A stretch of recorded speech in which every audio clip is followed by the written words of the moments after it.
신명기 8장 11절부터 16절. 자, 시작. 내가 오늘 내게 명하는 여호와의 명령과 법도와 규례를 지키지 아니하고 내 하나님 여호와를 잃어버리지 않도록 삼갈지어다.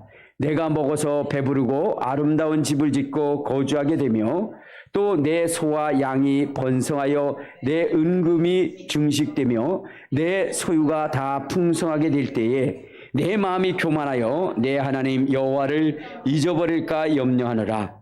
여호와는 너를 애굽 땅 종되었던 집에서 이끌어내시고 너를 인도하여 그 광대하고 위험한 광야 곧 불뱀과 정갈이 있고 물이 없는 간조한 땅을 지나게 하셨으며 또 너를 위하여 단단한 반석에서 물을 내셨으며 내 조상도 알지 못하던 만나를 광야에서 내게 먹이셨나니 이는 다 너를 낮추시며 너를 시험하사 마침내 내게 복을 주려 하심이니라 하였느니라. 아멘. 네, 할렐루야. 이제 자기 자신을 축복할 때 이렇게 축복하십시오. 나는 예수님 때문에 가장 행복한 사람입니다. 고백하시길 바랍니다. 나는 예수님 때문에 가장 행복한 사람입니다. 아멘. 할렐루야. 우리 신앙생활에서 가장 중요한 그러한 가치는 무엇일까? 그것은 다른 것이 아니라 하나님이 우주와 만물을 지으시고 그분의 뜻대로 이 모든 것들이 운행되어진다는 것을 고백하는 것입니다. 그러니까 하나님이 계획하신 그 계획대로 이 세상이 움직여지고 있다는 것, 그것을 우리가 인정해야 된다는 거예요. 성경에는 참새 한 마리가 떨어지는 것도 하나님이 허락치 아니하시면 이루어질 수 없는 것이라 말씀하신 것처럼 이 세상에 일어나는 모든 환경적 변화도 다 하나님이 허락하셨기 때문에 이루어진다는 것입니다. 그러므로 이번에 이러한 코로나라고 하는 이런 것을 우리가 볼 때에 여러분 우리는 무엇을 인정해야 되냐? 이것도 하나님이 허락하신 것이다 라고 인정하는 것이 중요한 것입니다. 그러면 하나님은 왜 이 코로나라는 것을 우리에게 허락하신 것인가? 여러분 하나님이 무엇인가를 허락하심에 있어서는 분명하게 분명하게 하나님의 뜻이 있기 때문에 하나님이 우리에게 가르쳐주고자 하는 그러한 뜻이 있기 때문에 그렇습니다. 그러면 여러분 우리가 이 코로나를 통해서 하나님이 우리에게 가르쳐주고자 하는 것이 무엇일까? 제가 곰곰이 생각을 해봤어요. 하나님, 이 코로나를 통해서 하나님이 우리에게 원하시는 것이 무엇입니까? 라고 말씀을 드리고 고민해 봤더니 물론 제가 음성을 통해서 들은 건 아닙니다. 그러나 제가 마음속에 생각이 나는 것은 바로 그런 거예요. 다른 것이 아니라 여러분 한번 생각해 보세요. 이 코로나가 한국에 들어왔을 때 얼마나 난리가 났습니까? 그렇죠? 그리고 이제 뭐냐면 우리나라도 100명, 200명이 넘어갈 때 굉장히 심각했잖아요. 그렇죠? 그리고 지금은 더 심각한 것은 무엇이면 이 검단 지역에서 수없이 발생하고 있다는 거예요. 이전에는 그래도 서울이라든가 그다음에 지방이라든가 그랬는데 이제는 인천에서도 발병하더니 서구 그래가지고 지금 어디예요? 검단까지 온 거예요. 그러니까 여러분들 어떤 생각이 들어요? 굉장히 두렵고 무섭고 떨리는 생각이 들죠. 다 집 밖에 나가는 것이 너무나 무섭죠. 혹시라도 내가 코로나가 걸리는 것은 아닌가. 그리고 특히나 여러분들이 분통 터지는 게 무엇이냐면 그거잖아요. 아니 검단에 마전동에 있으면 어느 지역이라고 딱 얘기를 해주지 그걸 얘기를 안 해줘가지고 정말로 여러분들이 가는데 굉장히 장애가 되잖아요. 그죠? 그러니까 나갈 수도 없고 그렇잖아요. 여러분 이것을 통해서 하나님이 우리에게 말씀하시는 것이 뭘까요? 그건 다른 것이 아니라 여러분 한번 생각해 보세요. 지금 검단에 코로나가 걸린 사람이 지금까지 아마 10명 미만이겠죠? 그렇죠? 10명 미만일 거예요. 자, 그런데 여러분들이 한번 생각해 보면 이 검단의 인구가 몇이냐? 검단의 인구가 지금 한 17만에서 18만 정도 됩니다. 17만에서 18만에 어디요? 10명은 여러분 이건 생각 안 해도 되는 숫자입니다. 그렇잖아요? 17만 중에 10명. 그럼 이건 뭐 극히 미약한 숫자입니다. 그런데 우리는 떨고 있다는 거예요. 두려워 떨고 있다는 거예요. 자, 그런데 여러분 우리 성경에 돌아가 보면 여러분 주님께서 밭에 표현할 때 4가지의 밭을 얘기합니다. 그런데 그 4가지 밭 중에 뭐요? 3가지 밭은 열매를 맺지 못하는 밭. 하나님이 기뻐하시는 밭은 몇이에요? 하나밖에 없어요. 옥토. 그런데 여러분 거기에서 퍼센티지를 따져보면 75%가 뭐요? 쓸모없는 땅이에요. 그 중에 뭐요? 25%만 쓸모있는 땅이에요. 주인이 원하는 땅이에요. 자, 그런데 여러분들이 이 이야기를 듣고 여러분들이 두려워 떱니까? 자기 자신을 점검하고 있어요? 더 무서운 얘기를 해주죠. 여러분, 이 노아의 홍수 때에 지구에 수많은 사람들이 있었습니다. 그때에 구원받은 숫자가 몇이에요? 8명이에요. 우리 한번 자 성경을 한번 봅시다. 베드로전서 3장을 찾아보면 자 베드로전서 3장을 한번 찾아봅시다. 거기에 뭐라고 얘기하느냐? 3장 20절. 자, 시작. 그들은 전에 노아의 날 방주를 준비할 동안 하나님이 오래 참고 기다리실 때에 복종하지 아니하던 자들에게라. 방주에게서 물로 말미암아 구원을 얻은 자가 몇 명뿐이니 겨우 8명이라. 그러니까 여러분 이 지구상에 그 수많은 사람들이 있었는데 그때 구원받은 사람이 8명이라는 거예요. 그리고 또 여러분 한번 생각해 보면 광야에서 여러분 약 250만 명이 광야에 있었습니다. 알겠습니까? 그런데 가나안 땅에 들어간 사람 몇 명? 2사람. 여호수아와 갈렙이라고 그랬어요. 여러분 이러한 이야기를 들으면서 여러분들이 충격을 받나요? 충격을 받지 않나요? 여러분들은 넉넉히 천국에 들어갈 것이라고 확신하고 있어요.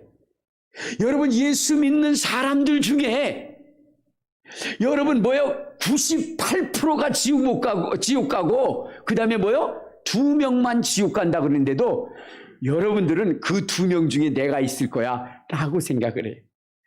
여러분 18만 명 중에 10명이 있을 때 어떻게 돼요? 거기서는 18만 명 중에 10명 중에 내가 혹시 들지도 못할 들 수도 있을 거야 라는 그러한 두려움을 갖는데 그렇죠? 근데 98% 속에는 자기가 있을 것이 아니라고 그렇게 생각하고 있다는 거예요. 여러분 오늘 이 코로나를 통해서 저는 생각합니다. 두렵고 떨리는 마음. 이 바울이라고 하는 사람이 두렵고 떨리는 마음으로 너의 구원을 이루라 하시는 이 말씀의 의미를 깨닫게 된. 과연 우리가 가진 지금의 이 신앙 가지고 우리가 천국에 갈 수 있겠는가? 우리가 뒤돌아봐야 된다는 거예요. 여러분 25%도 아니에요. 여러분 8명도 아니에요. 우리가 지금 우리의 그러한 구원의 기준은 2명입니다. 왜냐? 여러분 교회 생활이라는 것은 무엇을 얘기하는 걸까요? 교회 생활이라는 것은 광야 생활을 얘기하는 것이기 때문에 그렇습니다. 우리 한번 어디를 보시냐면 사도행전 7장 38절을 한번 보면 이렇게 말씀을 하십니다. 7장 38절. 자, 시작. 시내산에서 말하던 그 천사와 우리 조상들과 함께 광야 교회에 있었고 또 살아있는 말씀을 받아 우리에게 주던 자가 이 사람이라. 그러니까 광야 삶을 뭐라 그랬어요? 교회 생활이라 이렇게 얘기해요. 여러분 이스라엘 백성들이 광야에 40년 동안 있었는데 그 생활이 무슨 생활이냐? 교회 생활이라, 신앙 생활이라 이 말이야. 알겠습니까? 그러니까 지금 우리가 신앙생활을 함에 있어서 신앙생활함에 있어서 우리의 기준이 또한 우리의 비교의 대상이 어디냐? 바로 광야라는 것이에요. 광야. 근데 그 광야에서는 몇 명이 가나안 땅에 들어갔어요? 2명이. 그러면 주님께서 말씀하신 것처럼 여러분 넓은 길로 가지 말고 좁은 길로 가라. 넓은 길, 멸망의 길로 가는 사람들은 무시기적으로 많지만 그러나 좁은 길, 생명의 길로 가는 자는 적다라고 말씀하셨어요. 광야가 신앙생활이라고 한다면 바로 2명밖에 들어갈 수 없는 그러한 곳이라는 겁니다. 그러므로 이 광야의 이 생활, 또 이 코로나의 이 환경 속에서 우리가 정말로 깨닫고 알아야 되는 것은 뭐예요? 이 코로나가 두려운 것처럼 하나님의 그 준엄한 말씀을 우리가 더욱 두렵고 떨림으로 그 말씀을 우리 심령 속에 채워서 그 2명의 숫자 속에 들어갈 수 있는 신앙생활을 해야 되겠다라는 그러한 두렵고 떨리는 마음이 있어야 된다는 겁니다. 그냥 신앙생활 할 때 방관자의 신앙생활, 그냥 액세서리의 신앙생활, 구경꾼의 신앙생활이 아니라 정말로 적극적이고 하나님이 원하시고 하나님의 뜻하시는 바가 무엇인지를 알고 그 말씀을 우리가 받아들이고 정말로 구원에 이를 수 있는 우리가 되어야 된다는 것입니다. 그러면 여러분, 주님이 이 광야라고 하는 것을 통해서 우리 인생들이 갖게 하고자 하는 것이 무엇일까? 우리 한번 신명기 8장을 한번 봅시다. 신명기 8장 1절 2절에 보면 이러한 말씀이 있어요. 1절 2절. 자, 시작. 내가 오늘 명하는 모든 명령을 너희는 지켜 행하라. 그리하면 너희가 살고 번성하고 여호와께서 너희의 조상에게 맹세하신 땅에 들어가서 그것을 차지하리라. 내 하나님 여호와께서 이 40년 동안에 내게 광야길을 걷게 하신 것을 기억하라. 이는 너를 낮추시며 너를 시험하사 내 마음이 어떠한지 그 명령을 지키는지 지키지 않는지를 알게 하려 하심이라. 자, 여러분, 하나님께서 이스라엘 백성들을 광야에 40년 동안 그 생활을 하게 하신 것은 무엇이냐? 하나님의 말씀을 절대적으로 순종하도록 하게 하는 것과 그 다음에 또한 그 광야의 삶을 통해서 낮추는 삶, 그러니까 겸손한 자의 삶을 살게 하기 위함이라는 거예요. 그러니까 광야 생활은 어떤 것이냐? 광야 생활은 오직 하나님의 말씀을 전적으로 믿고 의지하고 순종하는 거예요. 그러니까 순종하는 겁니다. 두 번째는 뭐예요? 자기 자신을 낮추는 거예요. 낮추는 거예요. 그래서 겸손하게 하는 것입니다. 겸손하게 하는 것. 그러니까 낮추신 거에 대해서 얘기하기를, 자, 우리 한번 8장 16절에도 그렇게 말씀하시죠. 자, 시작. 내 조상들도 알지 못하던 만나를 광야에서 내게 먹이셨나니 이는 다 너를 낮추시며 너를 시험하사 마침내 복을 받게 하려 하심이라. 그러니까 여러분, 광야의 삶은 어떤 삶이냐? 겸손하게 만드는 삶이에요. 겸손하게 만드는 삶. 여러분들, 이스라엘 백성들을 애굽에서 나오게 해서 왜 광야에 그 삶을 살게 하는가? 그건 다른 것이 아니라 오직 그들이 하나님의 말씀을 듣고 지켜 행하며 그리고 자기 자신을 낮추게 하는 것이라 그랬어요. 왜 낮춰야 될까요? 왜 이스라엘 백성들을 하나님이 그들을 낮춰야만 되는가 하는 것은 다른 것이 아니라 성경에 보면 교만은 패망의 선봉이요 넘어짐의 앗잡이니라. 교만하면 넘어질 수 있어요. 교만하면 패망할 수밖에 없습니다. 여러분, 그 교만의 그 원흉은 누구냐? 그게 바로 마귀입니다. 그래서 여러분, 성경에 뭐랬어요? 이 마귀가 지음을 받던 날부터 완전함으로 그 교만이 드러났다 그랬어요. 그래서 그 교만을 통해서 누구를 대적하죠? 하나님을 대적합니다. 그렇기 때문에 여러분들 정말로 이 이스라엘 백성들이 교만하지 말아야 되는 거예요. 교만하면 멸망할 수밖에 없는 것입니다. 그러면 여러분, 순종과 겸손은 누구를 지칭하는 것이냐? 바로 예수 그리스도를 말하는 거예요. 그래서 성경에 보면 우리에게 뭐라 그랬어요? 너희 안에 이 마음을 품으라 곧 그리스도 예수의 마음이니 그는 근본 하나님의 본체시나 하나님과 동등됨을 취할 것으로 여기지 아니하시고 자기를 낮추시고 종의 형체를 가지사 십자가에 죽으셨습니다. 죽기까지 복종하셨습니다라고 여러분 빌립보서 2장 5절부터 11절까지 써 있는 거예요. 여러분, 그래서 주님께서 그를 지극히 높이셔서 하늘의 우편 보좌에 앉게 하셨다. 마귀는 교만함으로 말미암아 지옥에 가게 됐고 예수님은 겸손과 순종함으로 하늘의 보좌에 앉게 되는 하늘의 상속자가 된 것입니다. 그러므로 여러분, 이스라엘 백성들을 뭐냐면 낮추는 것이 필요했던 겁니다. 낮추는 것이. 여러분, 이스라엘 백성이 뭐가 교만하다고 여러분 그들을 낮추십니까? 라고 이야기할 수 있어요. 그러나 여러분들 한번 생각해 보세요. 저는 가끔가다 그런 생각을 할 때가 많이 있어요. 여러분, 주님께 돌아올 때에 누가 예수 믿으시죠? 라고 이렇게 해서 네, 저 예수 믿겠어요. 그리고 돌아오는 분이 있는가 하면은 요리 빼고 조리 빼고 그래가지고 수많은 사람들을 보내고 막 그래가지고 주님께 오는 사람들 있죠. 그렇죠? 그런 사람들이 있어요. 그리고 또 여러분, 목회 사역을 함에 있어서 또 이런 사람들이 있어요. 어떤 사람들이냐면은 막 하나님이 능력을 주셔가지고 손을 얹으면 병이 고쳐지는 거야. 기도하면 응답받는 거야. 이런 사람들이 또 있습니다. 그렇죠? 또 어떤 사람들은 죽을 병에 걸렸는데 하나님이 치료해 줬어. 약도 하나도 먹지 않고 하나님의 능력으로 치료함을 받았어. 자, 그렇게 되면 어떻게 될까요? 그렇게 되면 교만해지기 시작해. 하나님이 나를 부르실 때 나는 절대로 예수를 믿지 않으려고 했는데 하나님이 이 사람을 보내고 저 사람을 보내서 그게 무슨 얘기예요? 내가 대단한 사람이다. 하나님 앞에 내가 대단한 사람이다. 이 얘기하고자 하는 거 아니겠어요? 하나님이 막 내가 손을 얹을 때마다 막 병이 고쳐지고 죽은 자가 살아나고 무슨 얘기하는 거예요?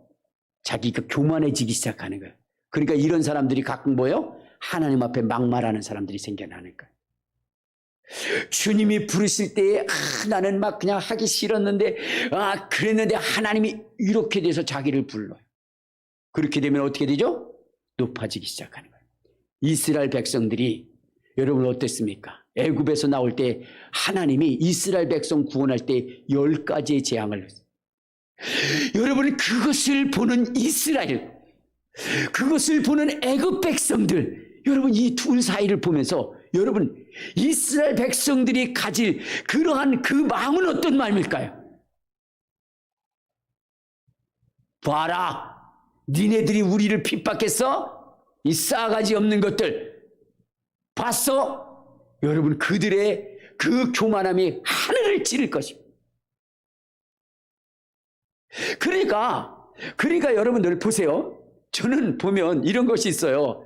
이스라엘 백성들이 애굽에서 나올 때에 여러분들 정말로 금은 보화들을 다 가지고 나왔어요. 가축들을 엄청나게 가지고 나왔어요. 알겠습니까? 그런데 여러분, 하나님이 그들에게, 이스라엘 백성들에게 너희는 이웃에 가서 금은 보화를 가져오라 그랬을 때에 하나님이 가져오라고 하시는 그 분량은 저는 그렇게 생각이 되는 것 같아요. 뭐냐면, 자, 너희들이 금은 보화를 가져와야 되는 것은 이제 가나안 땅, 광야에 가면 뭐 해야 돼요? 성막을 지어야 되니까 그 성막을 지을 만큼의 그 금은 보화만 가져와라. 아마 주님이 그런 말씀으로 명하신 것 같아요. 그런데 보니까요, 여러분, 이스라엘 백성들이 가지고 나온 금은 보화는 어떻게 돼요? 금송아지를 만들고 성막을 만들고도 남을 만큼이었다. 그 뭐 했다는 거예요? 아주 애굽의 모든 보화를 탈탈 털어서 나왔다는 얘기죠. 거기서 엄청난 갑질을 했다는 얘기 아니겠습니까? 주어 안 주면 너 10가지 재앙 받지? 우리가 있는 곳에는 어둠도 없었고 독종도 없었고 메뚜기도 없었고 우박도 없었어. 그런데 너희들에게 하나님이 얼마나 때려부셨는지 알아? 안 주면 하나님 앞에 말씀해서 더 때려부실 거야. 그러니까 그들은 겁먹어서 다 줬을 것 같아요. 그러니까 여러분, 지금 이 이스라엘의 백성이라고 하는 이 존재들은요, 하늘을 찌를 만큼 교만해져 있었대요. 하늘을 찌를 만큼. 그래서 여러분, 광야 생활을 40년을 하게 한 겁니다. 40년. 하나님이 그랬잖아요. 여러분, 우리가 볼 때는 사람이 잘못해서 그렇게 한 것 같지만, 그러나 여기 보면은, 자, 8장 2절을 봐요. 자, 시작. 내 하나님 여호와께서 이 40년 동안에 내게 광야길을 걷게 하신 것을 기억하라. 하나님이 40년 동안 광야길을 걷게 하신다는 거예요. 하나님이 걷게 하셨다는 거예요. 근데 걷게 하신 목적은 뭐냐면 너를 낮추시고 겸손하게 하기 위함이었다라고 주님은 말씀하고 있는 것입니다. 교만하면 어떻게 돼요? 패망한다 이 말이에요. 교만하면 빼앗기게 되어져 있는 것입니다. 여러분, 아담과 하와에게 에덴 동산을 줬지만 그러나 어떻게 됐어요? 그 준 것을 유지하지 못하고 빼앗겨 버렸어요. 하나님이 비록 우리에게 우리의 기도를 통해서 허락한 그 복이 있다 할지라도 여러분, 교만하면 빼앗겨 버리는 거예요. 그래서 하나님께서는 우리를 낮추시기를 원하시는 것입니다. 겸손하게 되기를 원하시는 것입니다. 하늘나라까지라도 하늘의 상속자까지 될 수 있도록 하나님은 우리를 낮추시기를 원하시는 것입니다. 예수 그리스도가 하늘의 상속자가 된 것은 그는 자기 자신을 낮추셨다라서요. 근본 하나님의 동체시나 자기를 낮추셨다고 그랬고 죽기까지 복종하셨기 때문에 하나님이 그를 지극히 높이사 하나님의 영광의 보좌 우편에 앉게 하셨다는 거예요. 우리를 하나님의 영광의 보좌 우편에 앉게 하기 위해서는 우리를 낮춰야 되는 것입니다. 이스라엘 백성들을 낮춰야 되는 것입니다. 그래서 광야에 40년을 살게 하는 것이고 오늘 이 교회 생활, 이 신앙 생활이 바로 광야 생활이고 그 광야 생활의 절대적 목표는 낮추고 순종하는 거예요. 하나님의 말씀이 절대적이고 하나님의 말씀에 정말로 순종하고 겸손해지고자 그것을 우리에게 알게 하고자 하는 것입니다. 그래서 여러분, 우리는 어때야 되냐? 낮아져야 돼. 낮아져야 됩니다. 겸손해져야 됩니다. 그리고 이 광야 생활 속에서 여러분들이 뭘 해야 되느냐? 자기 자신, 정말로 우리는 그리스도의 신의 성품에 이를 만큼 우리가 준비되어져야 돼. 그러므로 이 교회 생활 속에서는 자기를 깨트리는 겁니다. 부서뜨리는 거예요. 여러분들 한번 생각해 보세요. 교회가 보면요, 모든 교회들을 보면 문제가 없는 교회가 없어요. 다 문제가 있습니다. 여러분, 어느 교회는요 거의 막 그냥 뭐요? 전쟁을 방불케 하는 그러한 교회들도 있어요.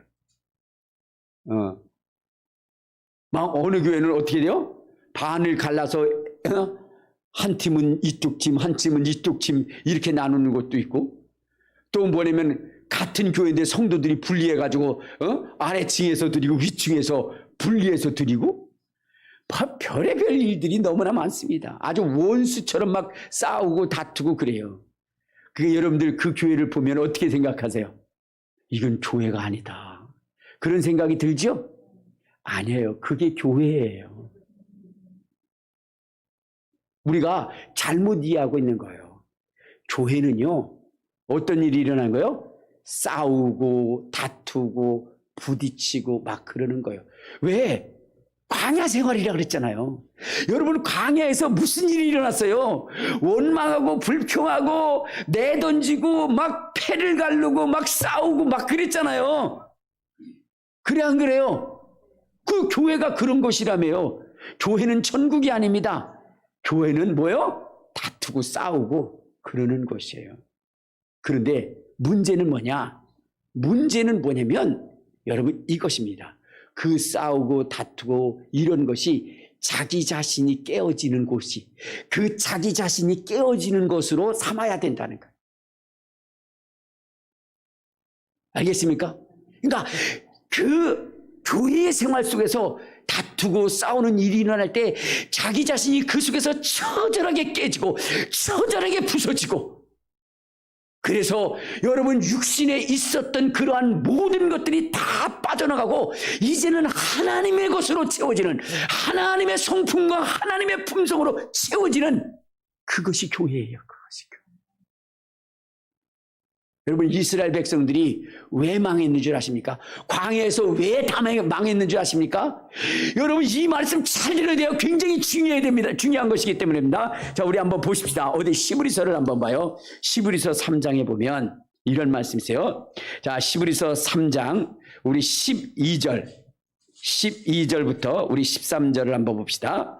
자, 시작. 형제들아, 너희는 삼가 혹 너희 중에 누가 믿지 아니하는 악한 마음을 품고 살아계신 하나님께서 떨어질까 조심할 것이요, 오직 오늘이라 일컫는 동안에 매일 피차 권만하여 너희 중에 누구든지 죄의 유혹으로 완고하게 되는 것을 되지 않도록 하라. 그러니까 여기에 보면 주님께서 이스라엘 백성들이 광야의 삶 속에서 그들이 망했는데, 망한 이유가 뭐냐면 그 광야의 삶 속에 그들이 어떻게 됐다? 악한 마음을 품었다 그랬어요.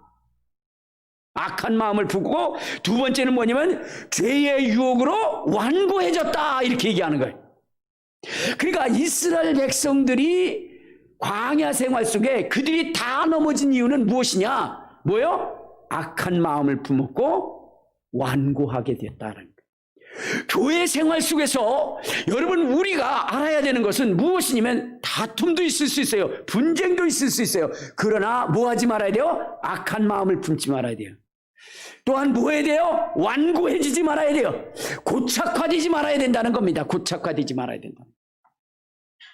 그러면 여러분, 악한 마음이라고 하는 것이 무엇일까요? 악한 마음이라는 것, 그것은 다른 것이 아니라 바로 원망하는 마음이에요. 불평하는 마음. 그리고 또 하나는 여러분 무엇이냐면 하나님이 기억하라는 것은 기억하지 않고 하나님이 기억하지 말라는 것을 기억하는, 그것이 바로 완고함. 이스라엘은 그것 때문에 망한 거예요. 자, 우리가요, 보세요. 이 흙이라고 하는 것을 변화시키기 위해서는 어떻게 되죠? 여러분, 그 흙으로 도자기를 만들 때는 연단이라는 것이 필요합니다. 깨어져야 돼요. 부서져야 돼요. 작은 그래가지고 그것을 곤치에 채해야 되고, 또 그것을 만든 다음에 불에 구워줘야 됩니다. 그러면 청롱한 빛깔이 나는 그러한 도자기가 되는 거예요. 그 가치는 이루 말할 수 없죠. 우리가 죄인된 우리의 인생이 하나님의 자녀로 거듭나기 위해서는 어떻게 해요? 고난이라고 하는 연단이 필요한 겁니다. 그것이 광야 생활이고 그것이 교회 생활입니다. 근데 이곳에서 여러분 부서지고 깨어질 때에 여러분 어떻게 해야 되느냐면, 하나님이 나를 빚고 이러한 부분에 대해서 내가 어떻게 되죠? 그걸 인정하고 수용하고 겸손하고 낮아지고 하나님의 말씀을 끝까지 신뢰하고 나가야 되는 거예요. 그런데 이 속에서 뭐냐면 불평하는 거예요. 원망하는 거예요. 그리고 기억하지 말고 기억해야 될 것, 그러니까 기억하지 말아야 될 것은 다 잊어버려요. 그리고 기억해야 될 것은 잊어버려요. 그러니까 기억해야 할 것은 기억하지 않고 잊어버려야 할 것은 기억하고. 저도 말하다 보면 이게 했는지 안 했는지 몰라요. 근데 여러분들이 고개를 끄덕 약간 자울면 뭔가 잘못됐구나 하는 것을 제가 느끼게 됩니다. 근데 어쨌든 간에 여러분들 하나님이 원하시는 것이 있는 거예요. 광야 생활 속에서. 근데 이스라엘은 하나님이 원하시는 그러한 수준에 이르지 못한 것. 그래서 다 멸망당한 것. 그러면 여러분들 보세요. 이스라엘 백성들이 하나님이 기억하지 말라는 것을 기억한 것이 뭘까요? 그게 마늘과 부치와 고깃가마예요. 여러분, 하나님은 이스라엘 백성들에게 기억하기 위해서 여러분 6월절에 쓴 나물과 무교병을 먹게 했어요. 그리고 여러분들 그들에게 뭐냐면은 차로셋이라고 하는 그 나중에 그 6월절에 기억하게 하기 위해서 먹는 그러한 그 크림 같은 게 있는데, 여러분 그러한 것들은 뭐냐면 그들이 애굽의 종살이를 하면서 정말로 진흙을 이겨야 했던 삶, 그리고 쓴나물과 같은 그러한 인생의 삶, 그러한 인생의 삶을 기억하고 다시는 그 속에 들어가지 말고, 다시는 그 애굽을 기억하지 말고 저 하늘나라를 기억하라고 그렇게 얘기했는데, 이스라엘 백성들은 광야 생활을 하면서 뭐만 기억해요? 마늘과 부추만 기억하는 거예요. 그리고 고기 까마 옆에 있었던 것만 기억하는 거예요. 여러분, 고기를 먹었다는 일이 아니에요. 고기 까마 옆에 있었다. 그 옆에 있는 거, 그거를 기억을 하고 그것을 삼하고 있다는 거예요.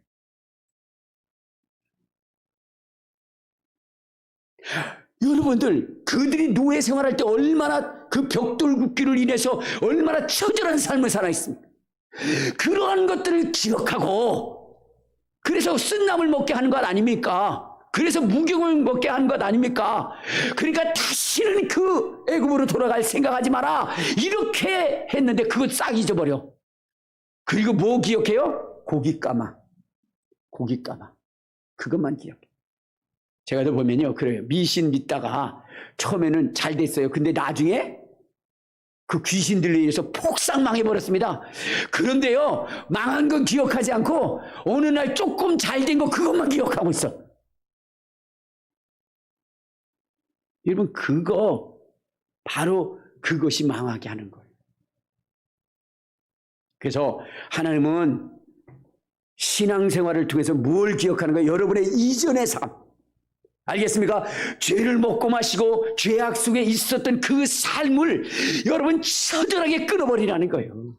그리고 예수 안에서 오직 하나님만을 바라보는 삶, 구원받은 그 은혜의 삶, 정말로 하늘의 상속자가 되게 하신 삶, 그 삶을 기억하고 그것을 바라보고 나아가라는 거예요. 여러분, 신앙생활 그런 거예요. 그리고 여러분, 이 속에서 정말로 다툼이 있고 분쟁이 있는 이것은, 아니 교회가 왜 이래? 왜 이렇게 하나님 내 기도 안 들어주는 거야? 그렇게 불평할 것이 아니라, 내가 저 하늘에 나가서 하나님과 함께 영원히 살기 위해서는 내가 신의 성품에 이르는 자가 되어야 되는구나. 그래서 부딪힐 때마다, 정말로 남이 찌를 때마다 주님 감사합니다, 나의 이러한 세상적 이 성품들을 깨트리고 하나님의 신의 성품에 이르는 그 성품을 주게 하심을 감사합니다, 그렇게 빚어가심을 감사합니다, 이렇게 하라는 거예요.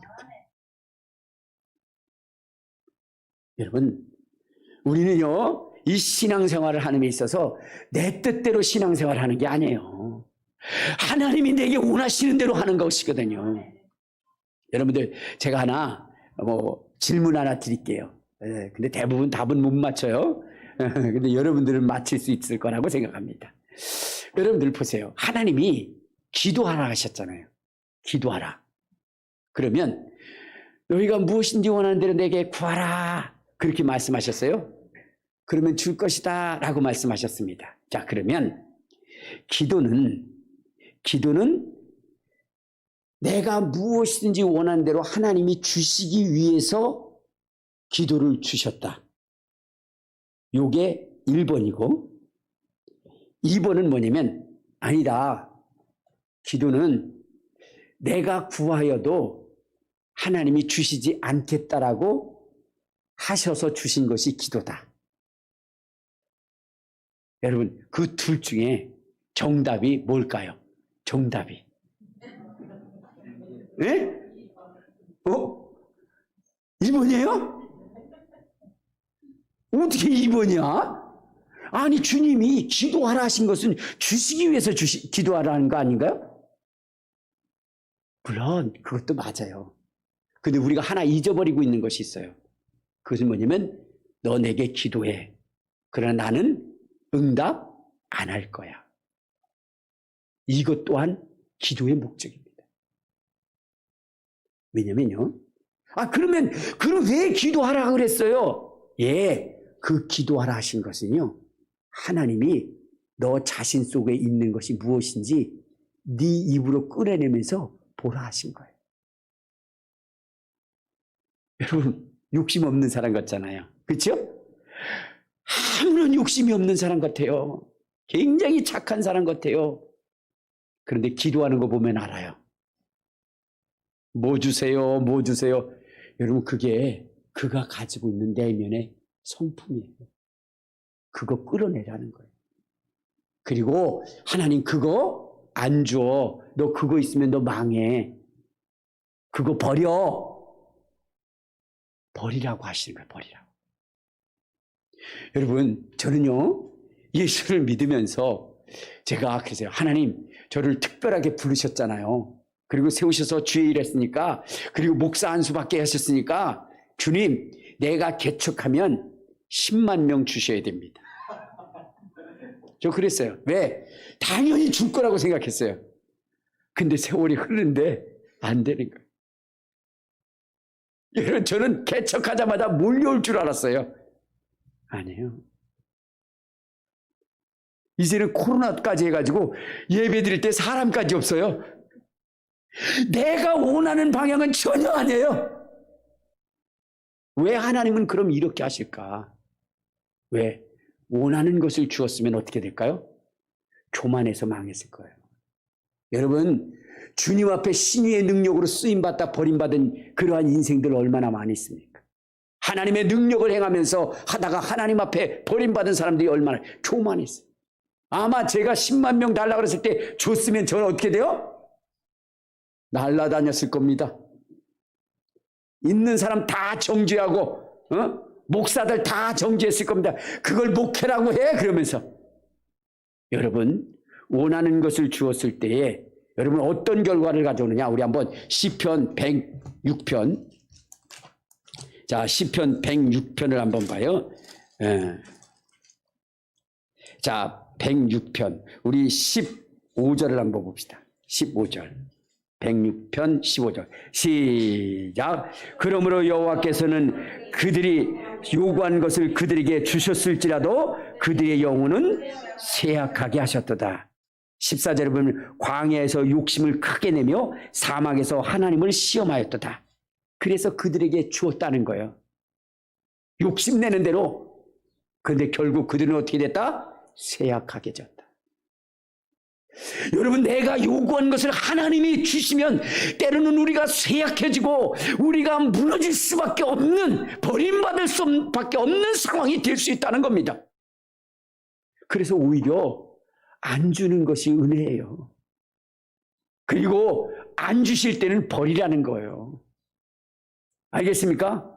끝까지 늘어지지 마시고, 저는 진돗개입니다 해가지고 끝까지 늘어뜨리지 마시고 어떻게 돼요? 포기하라는. 그거 네 속에 있는 거 그거 포기해. 네 욕심 포기해. 내 그런 혈기 포기해. 내 미움 포기해. 그럼 그런 거예요. 여러분들이 어떤 때는 그런 생각이 듣잖아요. 저 인간 그냥 다리라도 부러졌으면 좋겠다. 주님 부러지시옵소서. 뭐 이렇게 하고 싶을 때가 있잖아요. 근데 그 사람이 부러지지 않고 더 잘 돼. 그죠? 그 주님 뭔가 이거 이상합니다. 그리고 더 세게 기도해?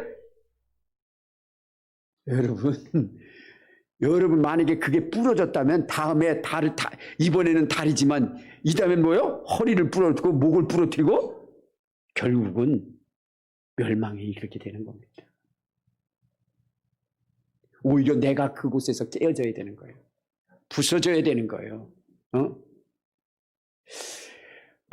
제가 요즘 이 코로나 때문에 많이 생각을 하고, 그 다음에 또 우리 집안에서도 겪는 일로 인해서 제가 많이 뭐냐면, 지금 깨달음이 많이 와요. 그리고 지난 여러분들 보셨죠? 금요일 날, 간증, 김성근 목사님 간증 들으셨죠? 여러분, 저는 거기서 더 큰 은혜를 받았어요. 근데 거기서의 큰 은혜가 뭐냐? 여러분, 이 김성근 목사님은 자기가 원하는 대로 하나도 안 돼서,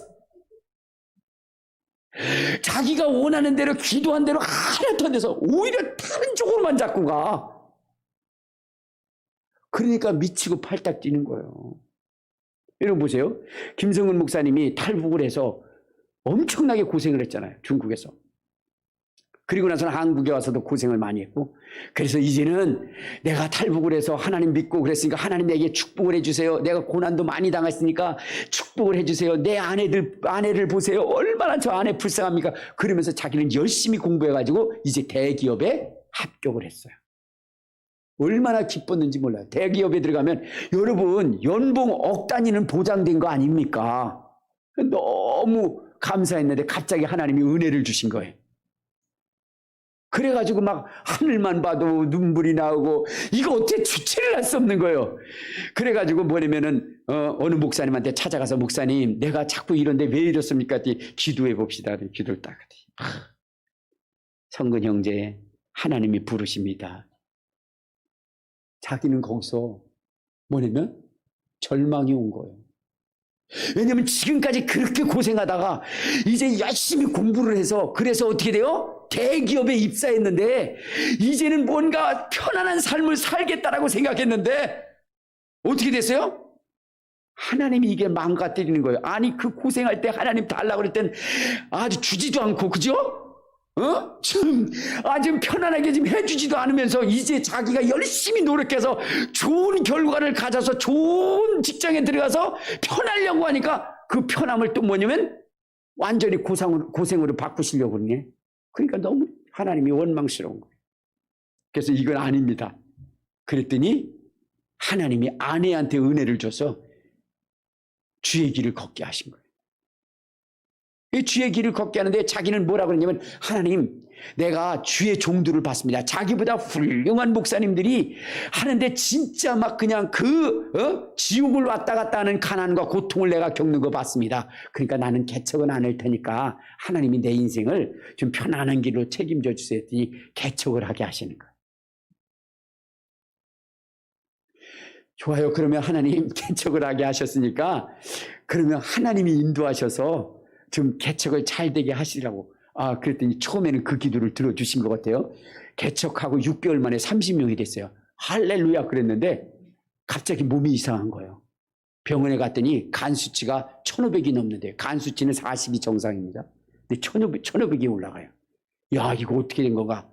그래서 약을 먹었는데 고쳐지지 않으니까 다른 병원에 갔더니 뭐라고 얘기냐면 당신 간경화라고 그것도 말기라고 얼마 안 있으면 죽는다고 그래요. 자기가 생각할 때 이건 뭔가 앞뒤가 안 맞는 거예요. 하나님 내 가기 싫다는 거 그렇게 불러서 그래서 내가 왔어요. 개척하기 싫다는 거 정말로 개척시켰어요. 그러면 몸이라도 건강하게 해주죠. 내가 주님 게으르게 했습니까? 열심히 했잖아요. 근데 이건 아니잖아요. 그랬어요. 그랬더니 하나님 앞에 대항하면 뭐합니까? 그죠? 그래서 또 하나님의 뜻을 안다고 또 하나님의 뜻에 맞추려고 그래요. 그래요. 하나님 이렇게 하신 거 하나님의 뜻이에요. 하나님의 뜻이 계셔서 그런 줄 압니다. 이북 사람들을 생각해 보니까 그들은 엄청난 신앙을 가졌잖아요. 이북 사람. 그죠? 좀 다른 신을 믿긴 하지만 그죠? 그러니까 이 사람들이 두려워하는 것이 하나가 있는데 그게 뭐냐면 여러분 김일성이 자기네들의 신인 줄 알았어요. 믿어왔는데 보니까 어떻게 돼요? 탈북민들이 보니까 이게 사기꾼이고 뭐 이런 놈이 있어. 그래서 그들에게는 하나님을 믿는 두려움이 있는 거예요. 왜? 그때 속았는데 지금 또 하다가 속으면 어떡할까? 지금은 진짜라고 하지만 여러분 그리다가 속는 사람 많잖아요. 그죠? 그건 다 그런 거고 지금은 진짜라고 진짜로 그리다가 속는 사람 한둘이 아니에요.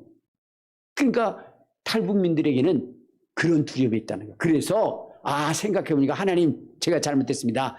내가 간암이 걸려가지고 마지막이라고 할 때 하나님이 어느 날 뿅 하고 고쳐주시면 자 하나님 진짜 있잖아 그렇게 하시려고 하시는 거죠. 그래서 하나님 앞에 어떻게 됐어요? 그렇게 기도했어요. 하나님 주님의 능력의 손으로 고쳐주세요. 그리고 나서는 어떻게 됐어요? 막 신유의 은사가 있는 그 분들을 불러가지고 기도해달라 그랬어요. 그런데 아무리 기도해도 낫지를 않는 거예요. 낫지를 않는 거예요. 그래서 약을 먹으면서 기도하는 도중에 이렇게 하면 하나님이 역사를 안 하겠다 했고 아주 죽기 살기로 약을 끊자. 그래가지고 약을 끊기로 했어요. 그리고 하나님이 치료하도록 했다. 그래서 약을 끊었어요. 아주 죽을 작정을 하고. 그러면 어떻게 돼요? 하나님이 치료하셔야 되잖아요. 그런데 더 나빠졌어. 그래서 몇 번 죽었다 깼다 하는 거야. 그러니까 얼마나 속이 뒤집어지는지 모르는 거예요. 하나님 이게 뭡니까? 좀 치료해 주셔야죠. 그래가지고 이제는 아유 안 되겠다, 죽어야 되겠다. 그리고 죽기로 작정을 했어요. 그런데 또 하나님 죽게 놔주지는 않는 거야. 그래가지고 간 이식하는 최고의 의사를 만나게 합니다. 그래, 아니 주님 이건 아니에요. 이렇게 하면 저 탈북자들이 믿지 않아요. 세상의 방법으로 하면 믿지 않아요. 그런데 어느 날 뭐냐면 아내가 와가지고 여보 내가 간 줄게 그래가지고 간을 주겠다고 해요. 이건 아닌데. 근데 문제는 뭐냐면 아내의 간이 너무 적은 거예요. 남편에게 주면은 아내가 죽게 돼요. 그래서 조금밖에 줄 수가 없어요. 간이 부족해요. 그래서 야 하나님이 이제는 전능한 능력으로 치료하겠다라고 하시는 거구나 라고 생각했더니 얼마 안 있다가 어떤 목사님이 이게 뭐냐면 알지도 못하는 목사님이 오셔가지고 목사님 간경화라면요 간 필요하다면요 내가 간 드릴게요 그러는 거예요. 그래서 아니 당신 나 알지도 못하는데 무슨 소리 했대. 하나님 앞에 목사님을 놓고 기도했는데 네가 간 줘라 그래서 간 가져왔어요. 그 자기가 생각할 때는 이건 아닌 거야. 하나님 이 방향 아니에요. 근데 자꾸만 그 방향으로 가는 거예요. 그래서 아이고 할 수 없다. 이제 또 하나님 인정해야 되잖아요. 그래서 하나님 그럼 좋습니다. 그러면 이식을 받는데 이 치료를 받을 때 남들의 부작용이 있었던 그 부작용이 전혀 없이 깨끗하게 나는 그냥 일사천리로 딱 낫게 해주세요. 그러면 하나님이 치료했다는 거 간증할게요. 근데 하나님이요 이 사람에게는 검사할 때마다 부작용이 일어나가지고 복수가 이렇게 차고 얼굴이 이렇게 붓고 남들은 겪지 않는 다른 사람들은 전혀 겪지 않는 그러한 일들을 수없이 겪는 거예요. 그래가지고 의사가 나중에 뭐라냐면 나는 이런 육체 처음 봤다고. 지금까지 이러한 이 간 이식 수술을 하면서 이런 사람 처음 봤다고. 이거는요 하나님이 계신 게 아니에요. 이거는. 그래서 하나님 이게 뭡니까? 도대체가 이게 뭡니까? 그러면서 하나님 앞에 원망하고 불평하고 막 그러다가 어느 날 하나님이 말씀하시는 거예요. 목사는 지식으로만 목회하는 것이 아니야. 고난을 통해서 목회하는 거야. 그 말씀을 하시는.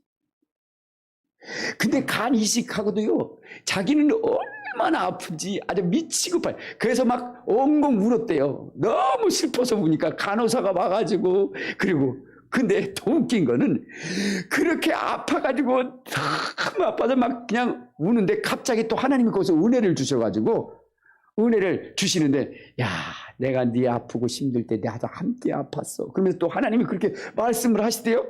그러다 보니까 또 아픈 게 싹 사라져가지고 그 다음에 또 계속 우는데 은혜 때문에 우는 거야. 그러니까 간호사는 뛰어와가지고 그렇게 아프냐고 아프면 얘기를 해달라고 1부터 10까지 중에 어느 선인지 얘기해달라고 내가 거기에 맞는 진통제를 주겠다고. 근데 이건 아프지 않아서 우는 거예요. 너무 은혜가 돼서 우는 거예요. 조금 전에는 아파서 울다가 이제는 아프지 않아서 울고 감사해서 울고. 이게 도대체가 자기가 종잡을 수가 없는 거예요.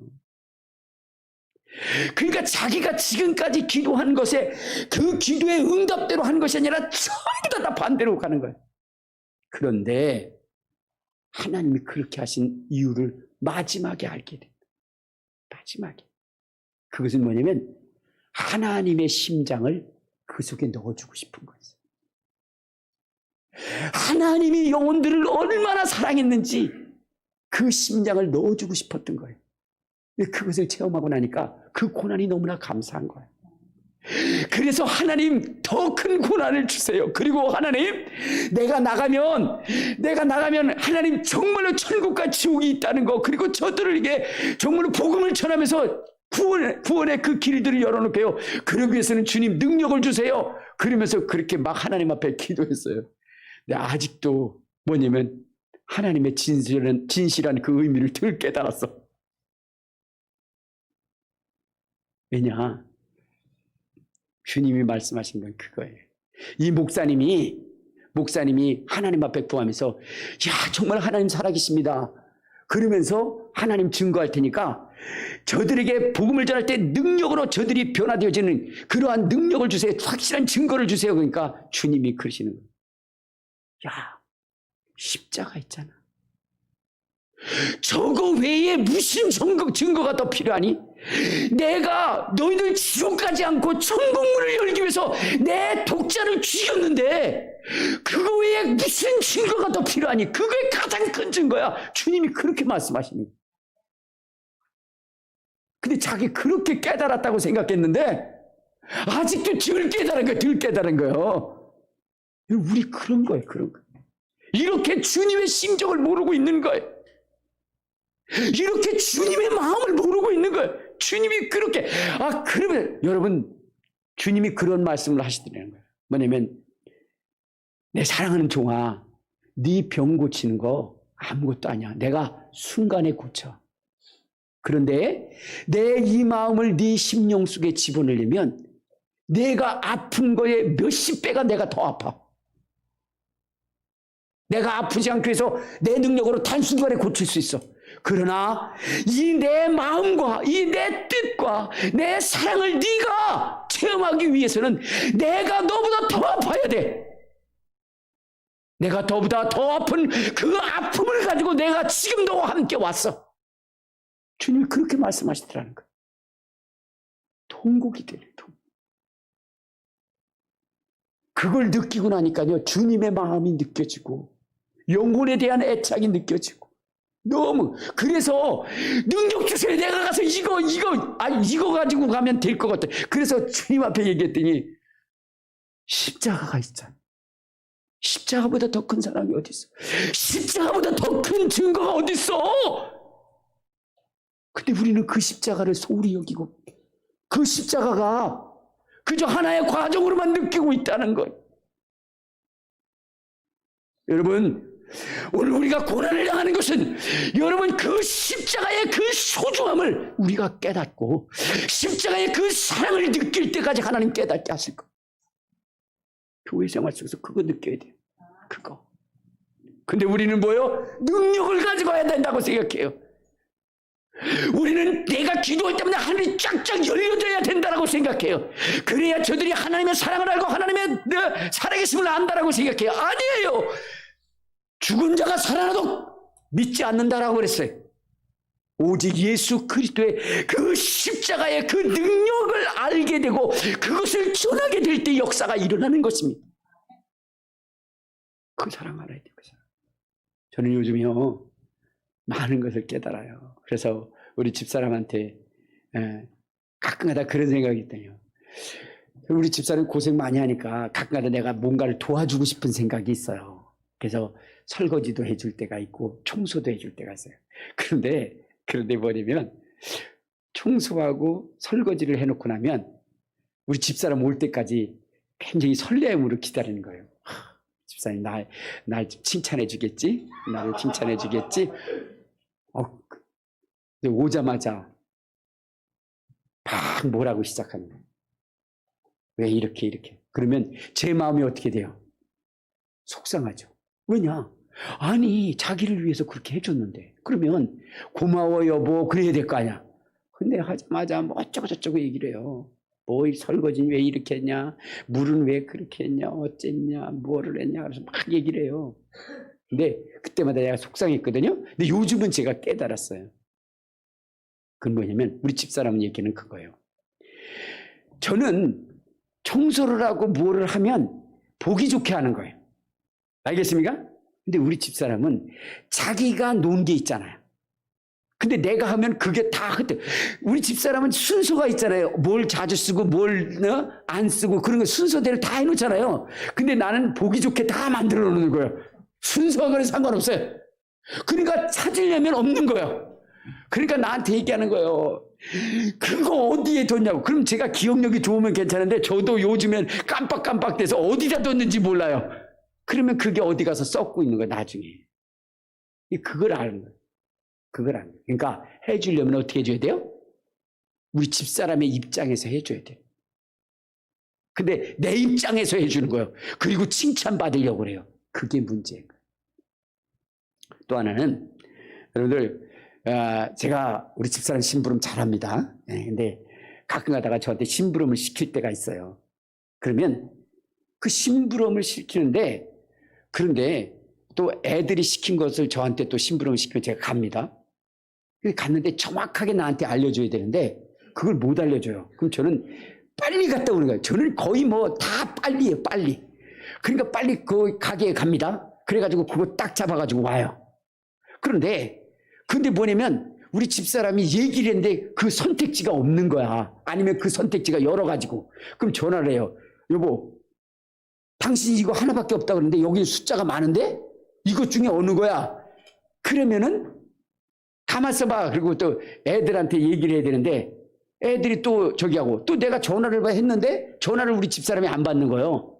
그래가지고 에라 모르겠다. 난 빨리니까 그냥 해가지고 아무거나 사가지고 오는 거예요. 그 사가지고 오면 어떻게 되죠? 애들이 원하는 게 아니에요. 그 벌써 보잖아요. 야, 이거 가져왔다. 나는 그렇게 해보면 좋아할 줄 알았는데 딱 보면 알아. 아, 이거 있잖아요. 내가 이것 때문에 그래서 그러면 무슨 속이 상하면 아니 어떻게 이럴 수가 있냐 말이야. 해주면 고맙다고 해야지. 이렇게 생각하잖아요. 그렇죠? 근데 여러분 한번 생각해 보세요. 여러분 그거 시키는 거요. 뭐냐면 그들이 원하는 것을 해달라는 거지. 어떻게 돼요? 아무거나 갖다 달라는 건 아니잖아요. 그러면 조금 기다렸다가 전화를 하고 그리고 확실히 알고 기왕 거기 간 거니까 그거를 해서 가져와야 되잖아요. 근데 저는 그렇지 않고 도중에 갔다가 빨리 그것만 하는 거예요. 그 이후로부터는 제가 생각을 했어요. 아, 차라리 안 가려면 그만두고 갔다면 그가 원하는 데까지 해주자. 그래서 예전에는 뭐 마트 같이 가면 빨리 와, 가자마자 빨리 와, 내가 시간 잴 거야. 뭐 다른 거 뭐 이것저것 보지 마라. 그냥 당신은 보면 말이야 이거 사러 가가지고 저것저것 보다가 그다가 시간 늦어. 빨리 가기 전에 몇 번을 주지를 시킵니다. 근데 이제는 충분히 시간을 그리고 그가 만족할 때까지. 아니 차라리 안 하면 그만두고 했다면 그렇게 돼요. 여러분 신앙생활도 마찬가지요. 아까 그 목사님도 마찬가지고 주의 종으로 가기로 했다면 주님이 원하시는 대로 가야지, 그죠? 근데 거기에 자꾸만 토를 달아. 내가 원하는 대로. 주님이 원하는 대로 해야지, 주님이 원하는 대로. 그래서 제가 이번 코로나나 이런 것들을 보면서 많은 것을 느끼게 된 거예요. 내 원하는 것이 아니라 주님이 원하시는 것. 내가 원하는 것이 아니라. 여러분 신앙생활 마찬가지예요. 알겠습니까? 교회에서 내 원하는 대로 안 된다고 원망하고 불평하지 마시고 하나님이 원하시는 것이 무엇인가? 그것을 그거기에 순응하고 순종할 수 있는 저와 여러분 되시기를 주님의 이름으로 축원합니다. 우리 주여